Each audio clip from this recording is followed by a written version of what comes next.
Fellow Nigerians, the bloody events of Monday, 23rd July 2019 in Abuja, Nigeria, clearly shows again that the government of Muhammadu Buhari has no idea on how to professionally handle protest marches when Nigerians seek justice. May the soul of those killed rest in perfect peace. Several Nigerian courts have ordered that El Zakzaky should be granted bail since his unlawful detention in December 2015. That is about 4 years now. Why the contemptuous arrogance by Muhammadu Buhari? Is Buhari bigger than the Nigerian law? When you overthrew Shehu Shagari through a military coup in 1983, was the situation then anything as bad as you have created in Nigeria today? On the 20th day of November 2014, Muhammadu Buhari, Rotimi Amechi, John Oyegu, and other APC chieftains, they marched the streets of Abuja to protest the insecurity in Nigeria during the regime of Jonathan Goodluck. Is Nigeria not worse off today? Is Nigeria not passing through hell now? We are not in support of any political party. We are not in APC or PDP. We simply want a better Nigeria for our people. You that supported Buhari and continue to force him on Nigerians, is this the next level you are celebrating? The blood of our people?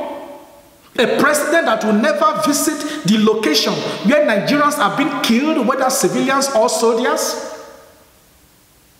A day before the recent Abuja massacre by the Nigerian security forces, gunmen killed 15 persons in Buhari's Katsina state. Few days before then, there was massacre in Sokoto state.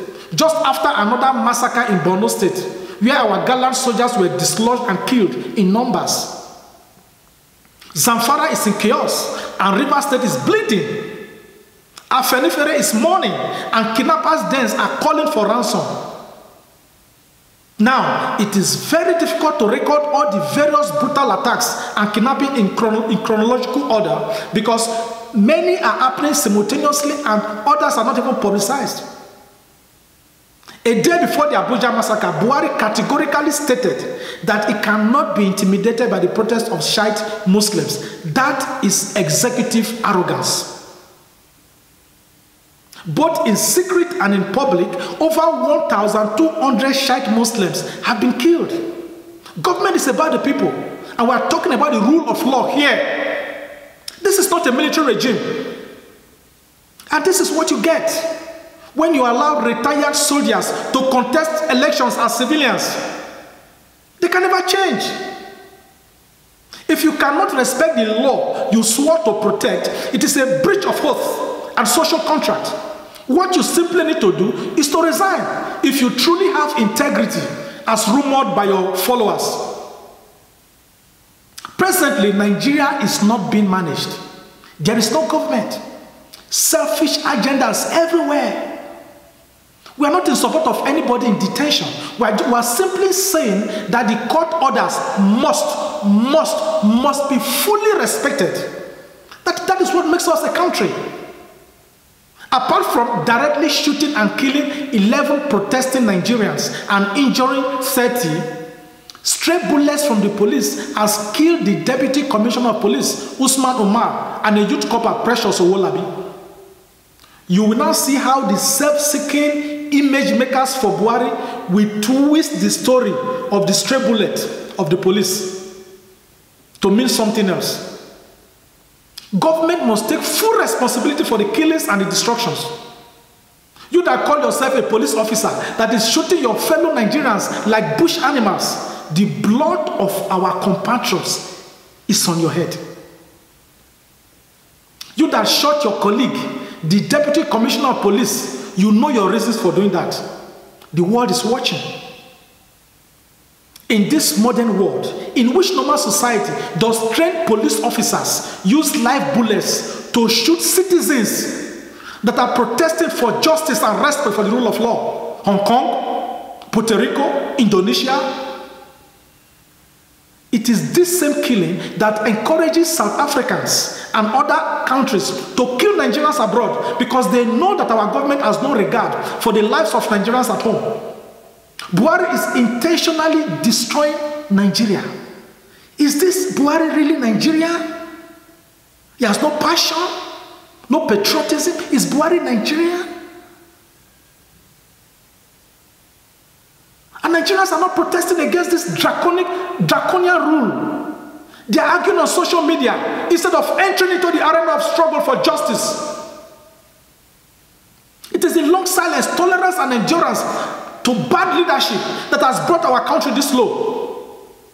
This was how Boko Haram started, when their leader Mohammed Yusuf was detained and killed. Instead of solving the huge security challenges we have on ground, Buhari is creating more problems.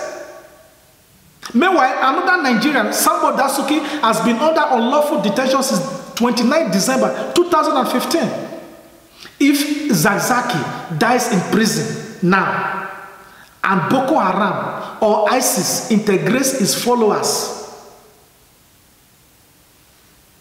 what will happen in Nigeria will consume everybody.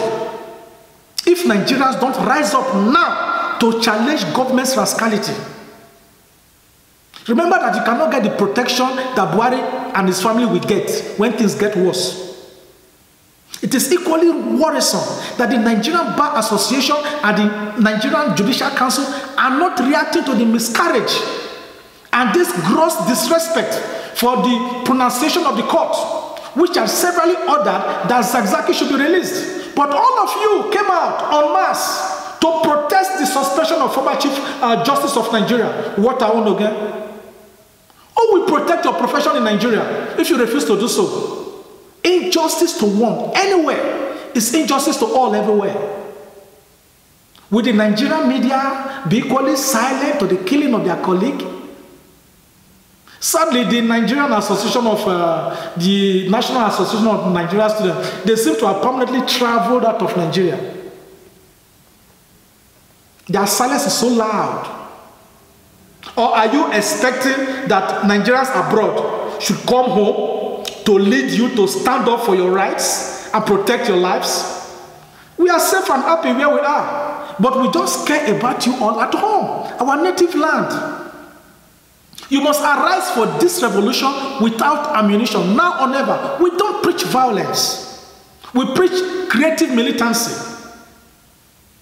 This is a government that has just released 151 so-called repentant Boko Haram members into the society, instead of using them to get information on the network and sources of supplies from Boko Haram, so that our 100 Chibok girls and Sharibu Leah could be released. You think we have forgotten our girls? Even the Buhari seem to have forgotten them. Meanwhile, 4 Turkish expatriates were kidnapped 4 days ago, just few days ago in Kwara State. Insecurity scares investors. Now, Iranians have started demonstrating outside Nigeria. They demonstrated recently, few days ago, in front of the Nigerian embassy in London, calling for the release of Zakzaki. Many more protests may follow globally, thereby exposing Nigerians abroad to dangers. Oh, how did this leadership cause fall on our country? How? Our silence. Our silence. Does it mean that even with a senior advocate of Nigeria, Yemi Osinbajo as the vice president, he could not professionally advise his principal to respect the law that both of them swore to protect? What Buhari is doing in Nigeria today is exactly what Biya, his tyrant colleague, is doing in Cameroon. Even the international press seem to have been suppressed from effectively reporting events in Nigeria.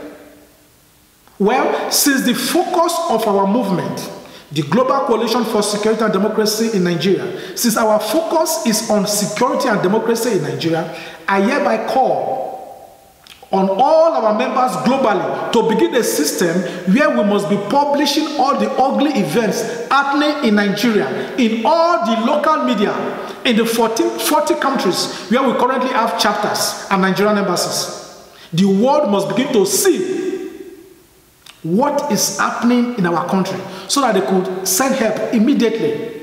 Because Nigerian officials, they travel abroad to lie as if all is well at home.